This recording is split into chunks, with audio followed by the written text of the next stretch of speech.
Bonjour, je suis Jonathan Shaughnessy, directeur des initiatives en conservation. Aujourd'hui, je présente une discussion qui a eu lieu cet été au musée dans le contexte de l'exposition Rembrandt à Amsterdam, Créativité et concurrence. Pour la présentation de l'exposition à Ottawa, sur les territoires non cédés des peuples algonquins, le musée a présenté des réflexions contemporaines sur plusieurs thèmes évoqués dans l'exposition.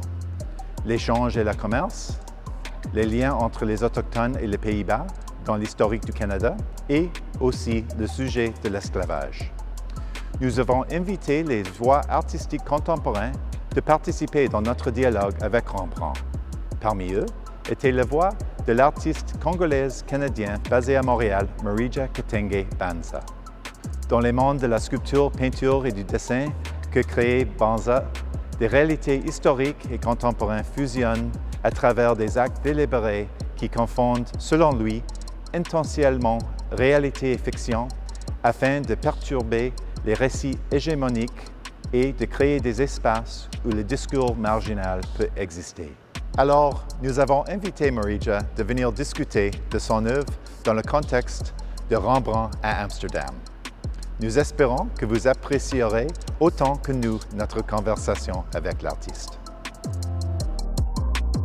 Moi, quand je suis arrivé dans la salle, en fait, ce qui m'a intéressé, déjà les cartes m'intéressent beaucoup. Et encore une fois, c'est comme tu parlais du rapport de Rembrandt avec l'époque, le marché de l'art, les commerçants qui sont là, tout simplement, qui vont être des mécènes. Mais aussi, pour moi, en voyant cette carte, comme je dis, au fait, la carte en elle-même, c'est déjà une construction de l'Occident, du monde. Parce que, évidemment, c'est la même carte que moi je vais apprendre à l'école, la même carte que je vais essayer de regarder, de repenser. Et finalement, on se rend compte qu'avec cette carte, on voit le système que l'Occident commence à créer à l'époque, qui est le système qui existe encore de commerce aujourd'hui. Et d'ailleurs, ceux qui le savent, en tout cas, ils vont voir que les lignes téléphoniques, si on va chercher les fils des lignes téléphoniques, ça traverse l'eau, en fait, pour aller de l'Europe, en Afrique, en Amérique. C'est un peu tout simplement comme si c'était les fils de lignes téléphoniques. C'est les mêmes câbles qu'utilise Internet aujourd'hui, qui passent aussi par l'eau. Et c'est les mêmes routes que vont utiliser les bateaux pour le commerce des marchandises, mais surtout pour l'époque, dans le travail qui me concerne moi, le commerce le commerce négrier, au fait, l'esclavage. Donc ça va être les mêmes routes, ça va être les mêmes systèmes. Et c'est comme ça que la carte, elle est assez intéressante, au fait. Il y a l'artiste Rembrandt que j'aime parce que j'ai fait l'Académie de Beaux-Arts à Kinshasa, j'ai fait de la peinture, je l'ai étudié à l'école, donc j'aime beaucoup ces peintures. Mais la voir, même moi, tantôt j'en parlais avec toi Erika, en fait, en disant que même moi-même, j'ai jamais pensé à mettre Rembrandt dans ce contexte-là. C'est par rapport à l'expo, en fait, je me dis, ah mais c'est vrai, au fait, les collectionneurs qui achetaient les œuvres de Rembrandt, avec l'époque, bon, ils ne faisaient pas forcément tous du commerce négrier, mais il y en avait la plupart qui étaient quand même dans ce commerce-là. Et tous les commerces étaient liés comme... Exactement, le commerce était lié parce que les mêmes commerces qui vont à un moment servir aussi pour les Indes, pour l'Afrique avec la traite des esclaves, plus tard, avec la colonisation, ça va être en fait, les mêmes routes, les mêmes commerces. Ça va peut-être pas être le bateau, mais ça va devenir l'avion. Le bateau est toujours là, mais ça va devenir autre chose. Et c'est ce qui est intéressant, en fait, de voir comment est-ce que... c'est comme ça, comme dans mon œuvre, comme je dis, de 1848 à nos jours, en fait, comment est-ce que pour moi, je dis, les systèmes vont souvent rester les mêmes, mais ils vont juste s'adapter. Et la carte, elle est là pour en parler, au fait. C'est comme ça que je trouvais intéressant que quand on arrive, on entre quand même, on a cette carte qui va parler un peu de tout ce système-là. On sait que quand Rembrandt est arrivé à Amsterdam, il a fait ça en entrée avec les portraits, mais il faisait aussi des tableaux historiques comme on voit ici. Mais Marija, vous avez parlé un petit peu de vos études dans l'académie que vous avez appris la technique de Rembrandt un petit peu comme en fait, étudiant. ouais, c'est ça parce que moi j'ai fini à l'Académie de Beaux-Arts de Kinshasa qui est une école très académique, en fait qui est quand même très vieille comme école parce que, bon, vieille, elle est créée en 1946, si je ne me trompe pas. Donc on nous apprend tout justement cette technique qui est de l'histoire de l'art, du réalisme. On voit un peu tous ces artistes européens, l'école de Venise, Florence, on va à l'école flamande, en fait, toutes ces choses. Et on voit Rembrandt aussi. Et d'ailleurs, comme je te disais tout justement, les premières peintures de Rembrandt, moi je vais les voir quand je vais tout justement voyager. Je vais aller en Europe. Mais avant ça, je veux voir juste Rembrandt dans des revues, dans des catalogues, dans les images. Et même mes cours d'histoire de l'art, quand je vais être au secondaire à l'Académie des Beaux-Arts, je vais apprendre la Renaissance, mais je ne vais jamais voir les peintures. Donc je vais étudier sans voir les images, en fait. Et ça, c'est intéressant. Et comme quand j'arrive, quand je suis entré, je vois ce tableau, en fait, il y a toute cette histoire qu'on apprend sur la lumière, le clair-obscur. Tantôt, on discutait, en fait, de différents objets qui vont être là. Il y a la technique du drapé qui va quand même aussi rejoindre quand même le drapé je pense à la Renaissance, les sculptures grecques. Cette façon, c'est comme ça que nous, on nous apprenait à faire la peinture. Donc, on recopie les grands maîtres pour pouvoir faire nous-mêmes, en fait, la peinture. On a l'impression comme si c'était une photo. Parce que finalement, quand on apprend ça, la peinture de cette époque, pour moi qui apprenais à l'époque, en fait, tu as le premier plan, au fond là-bas, un peu comme si c'était un flou, quand on aurait une caméra. En fait, finalement, le plan central, c'est l'objet qui est là, avec tous les éléments que Rembrandt va rajouter, qui sont forcément de l'époque, on en parlait tantôt, en fait, mais qui viennent de partout un peu, qui va raconter un peu cette vision aussi de ce qu'un Européen va avoir du monde dans l'époque. Mais l'histoire, c'est une histoire qui vient aussi comme de la Bible. Oui, mais on pense que c'est Judith parce que c'est sa servante là, dans l'obscur, qui a un sac où est la tête de Holofernes qu'elle vient de couper. Mais Rembrandt, il a travaillé de même façon que vous avez appris dans l'atelier, en regardant les maîtres anciens, mais aussi en regardant son propre maître et apprendre les techniques de son maître, mélangé aussi avec l'invention, parce que c'est Rembrandt, c'est l'invention, faire les choses un petit différemment que tous le reste des autres autres, oui. Oui, alors, Marija, je voulais te demander, alors on a parlé de le contexte de cette salle, de cette galerie et tout ça, mais j'aimerais avoir vos impressions quand tu as visité pour la première fois de voir ton œuvre dans cette salle de Rembrandt et ce contexte. Et en fait, quand je suis entré dans la salle, d'abord, comme tu disais tantôt, c'est des portraits. Et il y a des portraits de différentes personnes dans les salles. Il y a des femmes, il y a des hommes. Et puis, à l'époque, bon, aujourd'hui, faire un portrait, ça ne coûte pas cher. On a tous nos téléphones. Mais à l'époque, c'est quand même, comme tu disais au début, montrer un peu son niveau social, montrer un peu sa place dans la société. Et dans la société à laquelle on se trouve à cette époque-là, on voit la force des Pays-Bas, au fait. Parce qu'ils ont une marine assez importante, ils font du commerce. Ils ne font pas tous forcément du commerce d'esclaves, mais il y en a quand même beaucoup qui sont aussi dans ce commerce ou qui profitent aussi de ce commerce. Et en fait, moi, ce qui m'intéressait avec mon installation, qui à la base, ce sont des cuillères, mais c'est des cuillères à sucre ou des cuillères à café, mais c'est aussi des cuillères qui vont représenter des personnages. Et ces personnages vont être des êtres humains, en fait, qui vont avoir ma couleur et qui vont être esclaves pendant près de 400 ans, en fait. Mais qui vont être esclaves, mais qui vont faire la richesse de certaines familles de cette époque-là, en fait. Et l'idée, et ça, je me suis dit tout de suite, en fait, parce que quand je suis venu voir l'expo, j'étais avec des amis, je dis, en fait, c'est assez intéressant parce que l'œuvre s'intitule « De 1848 à nos jours ». Et 1848, pour ceux qui ne le savent pas, c'est je crois que ça doit être la première date, ou je ne me rappelle plus, mais soit la première ou la deuxième date de l'abolition de l'esclavage en France. Parce que chaque pays ou chaque a eu son moment de l'abolition de l'esclavage. Et quand on va abolir l'esclavage, les propriétaires d'esclaves vont demander une compensation. Et ça, c'est intéressant à dire parce que cette compensation-là va permettre qu'ils vont toujours garder leur richesse. On ne va pas compenser les esclaves, au fait, qui ont travaillé gratuitement longtemps pour faire la richesse de certaines personnes. Et en même temps, la cuillère en elle-même, c'est un bien meuble qu'on peut léguer. Donc on sait que les familles fortunées, tout justement, vont léguer les fortunes à leur descendance. Mais aussi, l'esclave est considéré comme un bien meuble qu'on peut léguer, au fait. C'est comme ça qu'au fait, l'objet que moi je vais amasser pendant le temps avec une monnaie que je vais créer pour acheter. Donc en fait, je veux mettre en place un système qui ressemble un peu au système qui existe à l'époque, qui va rendre certaines personnes riches. Tantôt au début, je vous parlais de la carte. En fait, pour moi, c'était un peu relié aussi tous ces éléments-là, parce qu'il y a l'objet lui-même, la forme, la tête du personnage, comme si c'était un portrait. Parce que l'idée aussi dans l'installation avec ces cuillères qui sont en métal, c'était que quand on avance et qu'on vient devant, on a son ombre qui va se refléter sur la cuillère.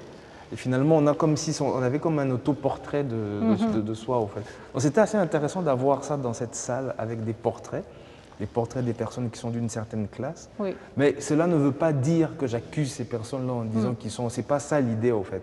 Mais la façon dont moi je comprends, ça vient un peu aussi remettre Rembrandt dans un contexte, Oui. parce que Rembrandt, c'est un être humain qui vit sur Terre, qui vit dans un pays, et on ne peut pas faire abstraction. En fait, ce n'est pas accuser Rembrandt, ça c'est important de le dire. Moi, j'accuse pas Rembrandt, je pense que vous aussi, dans l'expo, ce n'est pas ça l'idée d'accuser Rembrandt ou d'accuser les Pays-Bas, mais c'est juste, en fait, c'est que je trouvais intéressant et pourquoi j'ai voulu participer dans l'exposition, c'est aussi de venir remettre un peu le contexte, c'est de positionner Rembrandt sur une carte. On revient à la carte au début là. Donc on repositionne l'artiste sur une carte dans un territoire localement, mais comment est-ce que globalement ça produit aussi Et c'est là où je trouve que c'est assez intéressant d'avoir tous ces liens qui peut-être que si on enlevait cette œuvre ici, on n'aurait pas ces liens-là, en fait. Parce que l'idée d'avoir une œuvre, je pense aussi, l'idée d'avoir une œuvre contemporaine, quand je suis venu visiter l'expo où il y avait les gens, je voyais les gens regarder les portraits et après ils s'arrêtaient là. Je pense que si on enlevait l'œuvre ici, les gens n'auraient pas un contexte. Ils diraient « Ah, c'est des personnes riches, c'est des gens de l'époque » et ils s'arrêteraient peut-être là, en fait. En regardant une œuvre comme celle-là, elle revient à remettre certaines choses en contexte. On comprend que dans une société, il y a des gens qui sont riches parce qu'ils sont nés riches, il y a des gens qui sont riches parce qu'ils ont travaillé ou bien ils étaient agriculteurs. Il y a aussi des gens qui étaient riches parce qu'ils vendaient d'autres personnes. Oui, et ce que moi j'aime bien, c'est parce que les cuillères représentent des personnes peut-être qui sont mortes dans le système de vendre les esclaves, mais aussi ils sont des symboles, les attributs de la richesse des gens de la ici, richesse, parce que c'est eux qui boivent le café et le thé, qui et le mangent sucre, le voilà, sucre, et c'est eux qui peuvent acheter les cuillères en argent.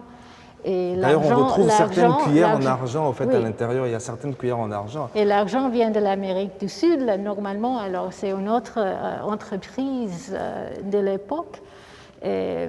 Alors c'est une symbole qui lie le passé au moment de Rembrandt, ce qui soutient l'économie de Rembrandt, et aussi c'est un lien entre le moment de Rembrandt et nos jours. C'est ce que j'allais dire, en fait, parce qu'aujourd'hui, comme tu parles du sucre, à l'époque, je pense que toutes les personnes qui prenaient leur thé avec le sucre ne se demandaient pas d'où venait le sucre.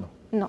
Ou bien comment, qui travaillait. Parce que si on doit calculer toutes les personnes qui travaillaient dans les champs de canne à sucre, si on devait les payer, le sucre aurait peut-être coûté plus cher qu'avoir du sucre, en fait. Et si on revient à aujourd'hui, moi je suis originaire du Congo, tout le monde, y compris moi, on a iPhone, on a iPad et ainsi de suite. Mais personne ne se demande comment est-ce que sa batterie reste plus longtemps. Ben, c'est parce qu'il y a des minerais qu'on exploite au Congo de façon dont on va tout le monde. En fait, c'est comme ça que j'aime parler au fait de systèmes qui existent et qui changent juste de façon de faire. Ils ne disparaissent pas, ce système, parce qu'ils profitent à certaines personnes. Et donc, à cette époque-là aussi, ce système qu'on met en place, commercial, économique, va profiter tout justement à des gens, mais sauf qu'il y a des êtres humains qui vont en pâtir, au fait. Comme aujourd'hui, toujours encore, il y a des êtres humains qui vont en pâtir. Oui, ça c'est important, je pense aussi, parce que Marija, toi, comme artiste, tu es aussi impliqué dans un système d'art, dans un système, tu vends tes œuvres, Alors, c'est ça qu'on explique aussi, c'est que on sait que les artistes comme Rembrandt, des art stars de leur époque, jusqu'à maintenant, il y a aussi ce contexte qui est plus large. On sait, et ce sont des négociations avec ce système toujours, même si on est un artiste assez critique ou une institution critique, il y a toutes sortes de contradictions, mais c'est une implication. Et puis, pour toi, je pense, comme artiste, c'est de parler de ces implications aussi et de parler de ces histoires et comment tu résonnes jusqu'à présent comme ça. D'ailleurs, en plus, Rembrandt, à l'époque, lui, fait partie d'une société qui fait le commerce. C'est ça. Tandis que moi, je fais partie d'une société qui ne fait pas ce commerce. Donc, c'est encore pire pour moi parce que je fais partie de ce système. C'est-à-dire que, comme tu dis, il y a des gens qui peuvent collectionner mes œuvres, mais peut-être qui exploitent mon pays. Ouais. Donc, tu vois, en fait, finalement, et c'est ce qui est intéressant, en fait, c'est dans ce système de valeurs et dans ce système de qui donne la valeur à quelque chose. Et moi, c'est ce qui m'intéresse, au fait, dans mon travail, à essayer d'analyser et de comprendre, en fait. Je ne veux pas dire que je suis en dehors, mais moi-même, je suis dedans et j'essaie de regarder et de comprendre, en fait.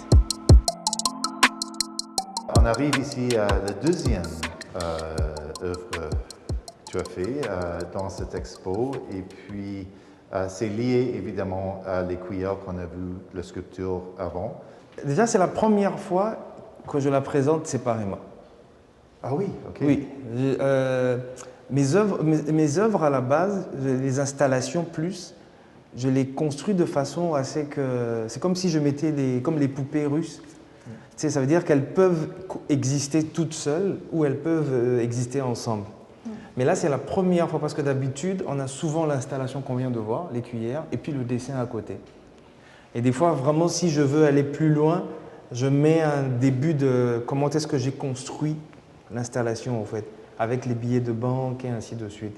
Mais c'est vrai que là, on va vraiment directement quand on voit l'image, on voit tout de suite que c'est relié à la question de l'esclavage, au fait. C'est parce que c'est par cette image que j'ai construit l'installation avec les cuillères.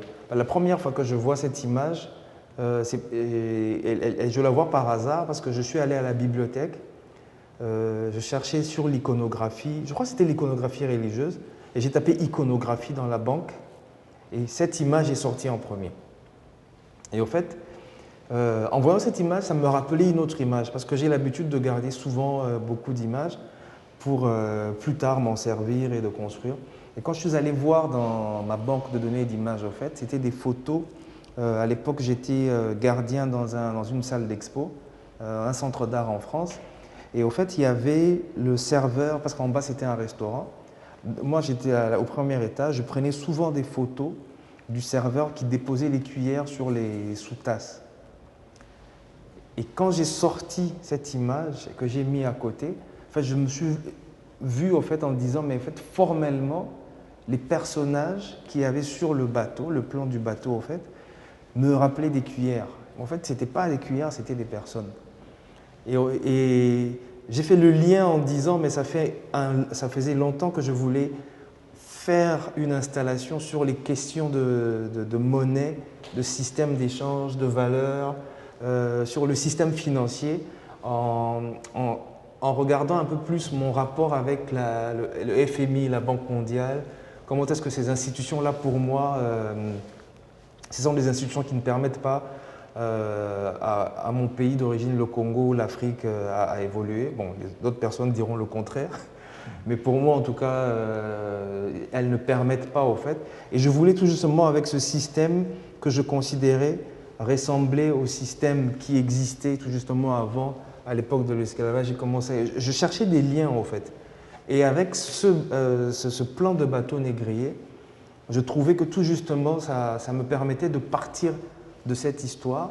Parce que ce qui m'intéressait aussi, ce n'était pas de parler de l'esclavage en 1800 ou en 1600, mais c'était de faire un lien, comme je disais tantôt, pour comprendre en disant, mais la personne que je suis aujourd'hui, Morija, si j'ai de la difficulté, avant que je devienne Canadien en fait, avec mon passeport congolais, j'ai de la difficulté à circuler dans le monde. Pourquoi j'ai de la difficulté à circuler dans le monde? Pourquoi mon pays d'origine a autant de dettes et n'arrive jamais à... pourquoi je vais être victime de racisme facilement? Pourquoi dans les pays étrangers, la police va m'arrêter moi facilement? En fait, dans mon travail en général, j'ai envie de comprendre c'est pourquoi en fait. C'est ce qui va faire que je vais aller étudier pour comprendre qu'est-ce qu'il y avait avant qui a permis que ces choses d'aujourd'hui existent.